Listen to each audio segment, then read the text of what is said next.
Here's a popular argument: if you don't have anything nice to say, don't say anything at all. Of course, many of the counter-arguments are just as popular. The truth isn't always nice, this would stifle criticism, who's to say what is or isn't nice, among others. And although it does seem like an extremely elementary thing to say, it is a somewhat fascinating argument. Right off the bat, it assumes that you already have something to say that isn't nice. You might as well remove the if and insert a so. Also, it's not obvious whether or not this is good advice. Well, the reason why it's not obvious is not that fascinating. It's a generalization. Most generalizations are pretty useless, but what is fascinating is trying to figure out when this is good advice and when it isn't. Let's say you're at a social setting and you're interacting with people you don't know very well, if at all. The only real goal in this setting is to make a good impression, not to make a point or take a stand or drop a truth bomb, so you'd be better off keeping your mouth shut if you don't have anything nice to say. This would be a reasonable argument to make.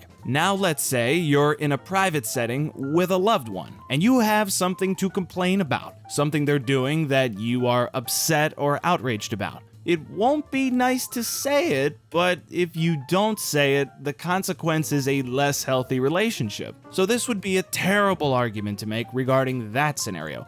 Or would it? Because so far, this argument has been interpreted literally. What if we interpret it figuratively? Meaning, what if the statement itself is just an exaggerated version of the actual idea? Well, if the idea isn't to say literally nothing if you have nothing nice to say, perhaps the actual argument is to articulate your genuine opinions in a nice way. It is possible, after all, to say something critical or even unflattering in a manner which is kind and pleasant. Heck, it's even possible to insult somebody in a pleasant way. Here are a few examples of that.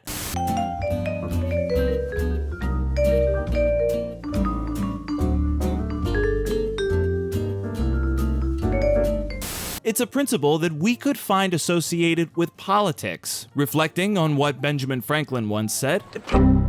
Diplomacy is seduction in another guise. One improves with practice. In other words, if you want to work with other people and persuade them to consider what you think and what you want to do, you'll have to say something quote-unquote nice in order to accomplish that.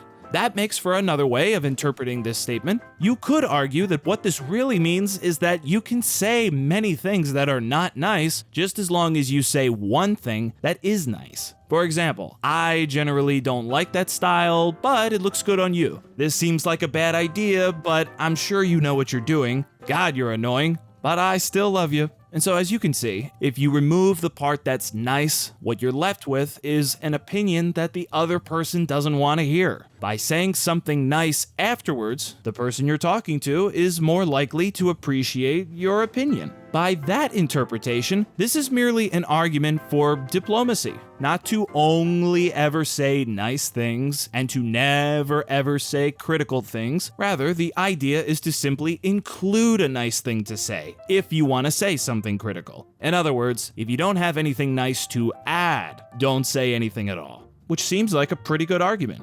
Where do you usually hear this argument made? And now that you've seen a few different interpretations, do you see this argument in a different light now? Let that be known in the comments down below. And thanks for watching this video today.